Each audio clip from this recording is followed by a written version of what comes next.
नमस्कार, मैं डॉक्टर मंजू भार्गवी सिंफो में आप सभी का हार्दिक स्वागत करती हूँ। आज मैं आप लोगों को कैदी और कोकिला कविता का भावार्थ सुनाने जा रही हूँ। कविता के शुरुआत में कैदी कोयल से प्रश्न करता है कि वह क्या गा रही है, बार बार रुक क्यों जाती है, वह क्या कोई संदेश लाई है। कोकिला की मधुर वाणी को सुनकर कैदी को यह लगता है जैसे वह किसी की खबर या आशा लेकर आई हो।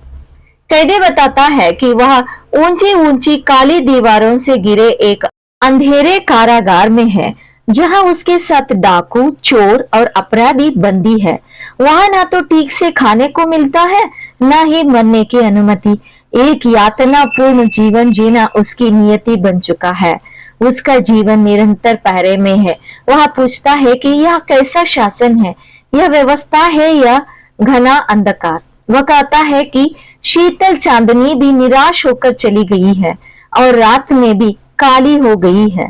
ऐसे में कोयल के मधुर स्वर सुनकर वह आश्चर्यचकित है कि इस अंधकारपूर्ण समय में भी यह कोकिला कैसी जागी है, क्यों गा रही है।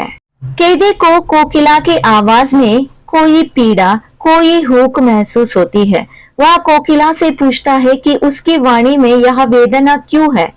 क्या वह भी किसी खोए हुए सौंदर्य, कोमलता या मूल्यवान चीज की रक्षा की थी, अब लूट चुका है।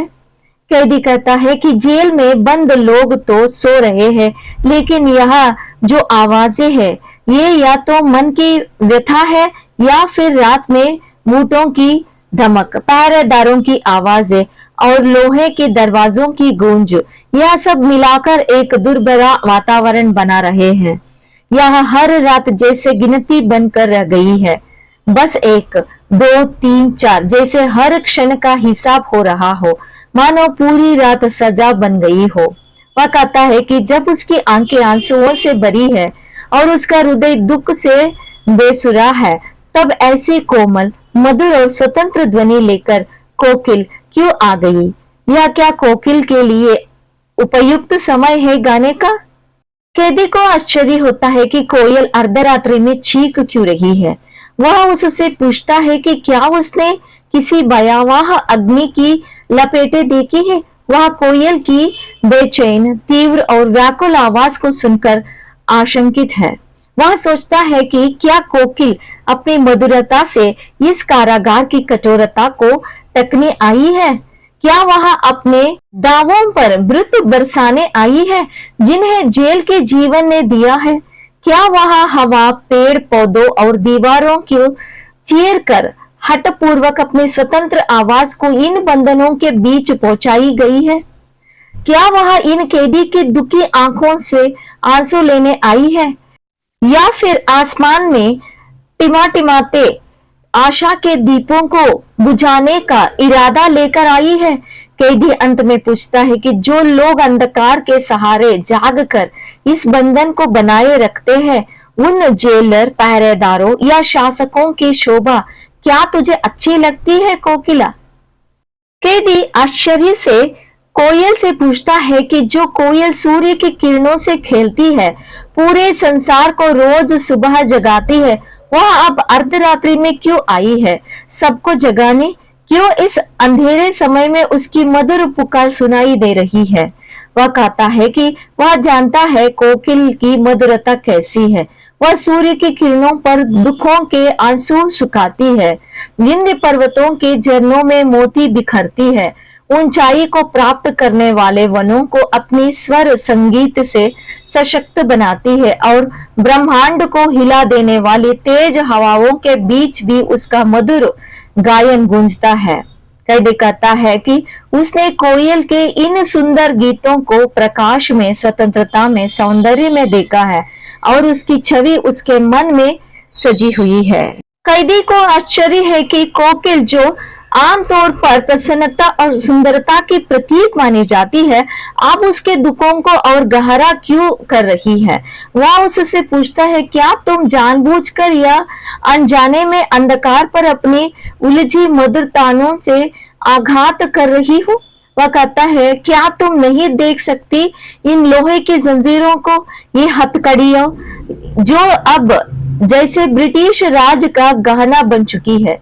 क्या तुम्हें कोल्हू की चरचर, कष्टों के काराह और मन मजदूरों की पीड़ा नहीं सुनाई देती, जिनकी उंगलियों से गिट्टी पर ही गीत उखेड़े जाते हैं? वह कहता है कि वह स्वयं पेट पर भुजा बांध कर मोट खींचता है और अंग्रेजी शासन के लिए पानी खींचता है। वह शोषण और अत्याचार का जीवन जी रहा है। फिर वह कोकिल से पूछता है, क्या दिन में तुम्हारी करुणा नहीं जागती, जो रात में तुम आकर अपनी मधुरता से उसकी पीड़ा को और बढ़ा रही हो? कैदी कोकिल से सवाल करता है कि इस शांत समय में जब चारों ओर अंधकार छाया है तो वह क्यों रो रही है? वह यह भी पूछता है कि क्यों कोकिल इस समय चुपचाप विद्रोह के बीच रो रही है, जब हर ओर खामोशी और अंधकार है। फिर कैदी अपनी स्थिति की व्यथा व्यक्त करते हुए कहता है कि हर चीज में अंधकार है। वह खुद खाली रात के समान है। उसका शासन काला है, उसकी कल्पनाएं काली है और उसकी खड़ी जीवन यात्रा भी काली है। उसकी जेल काली है, उसकी टोपी काली है, उसके हाथों में लगी लोह श्रृंखला भी खाली है और पहरेदारों के घोर निगरानी भी काली है। वह हर स्थिति में काली, दुखद और निराशाजनक स्थिति को महसूस कर रहा है और इस पर गुस्से में गाली भी देता है। कैदी कोकिल से पूछता है कि जब चारों ओर काला संकट सागर फैला हुआ है और उसकी स्थिति निराशाजनक है, तो वह अपने मधुर चमकीली गाने क्यों गा रही है? क्या उसके गाने की ललक इस कठिन समय में उसे जीने की शक्ति दे रही है? कैदी यह भी कहता है कि कोकिल क्यों बंदिनी नहीं है, जैसे कुछ पक्षी स्वर्ण पिंजरे में बंद होते हैं या तोता और तोती की तरह अपने मालिकों के आदेश पर गाते हैं। वह कोकिल को यह बताता है कि वह स्वतंत्र है और उसकी आवाज स्वर्ण परिधि में बंदी नहीं है। उसकी तान रण के शंखनाद की तरह है, जिसमें स्वतंत्रता और संघर्ष की भावना छिपी है। कैदी यहाँ भी प्रश्न करता है कि कोकिल क्यों अपने गीतों को इस कठिन समय में गा रही है, जबकि वह खुद एक बंधन में है। वह कोकिल की स्वतंत्रता और उसकी स्वतंत्रता की आवाज की सराहना करता है। कैदी कोकिल से सवाल करता है कि क्या वह दीवारों के पार से अपनी गजलें गा रही है या फिर कैदी के दिल से उसकी पीड़ा की गजलें गाई जा रही है। वह उसे कहता है कि वह त्याग और शुल्कता की बात करता है, लेकिन कोकिल जो काली है वह अपनी आवाज के जरिए हरियाली और शांति का संदेश देती है। कोकिल का जवाब होता है कि उसे काली कोठरी में अपने भाग्य को नहीं समझ आता और वह महसूस करती है कि उसका संसार 10 फुट पे समेटा हुआ है। फिर भी वह गीत गाकर अपनी दुखों का सामना करती है और अपनी भावना को व्यक्त करने का तरीका ढूंढती है।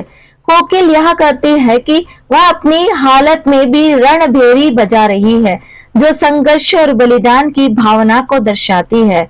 वह कैदी से पूछती है कि उसे मोहन के व्रत या धार्मिक कार्यों में प्राणों का आसव किस में भरना चाहिए। इस सवाल के जरिए कोकिल अपनी निरंतरता, आत्मबल और स्वतंत्रता को बनाए रखने की इच्छा को व्यक्त करती है, जबकि कैदी शोषण के अंधकार से घिरा हुआ है।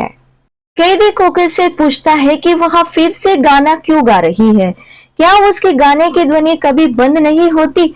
वह कहता है कि इस अंधकारमय दुनिया में जहाँ दुख और कठिनाइयां है, क्या गाने की मिठास और करुणा को दफनाए नहीं जा सकता।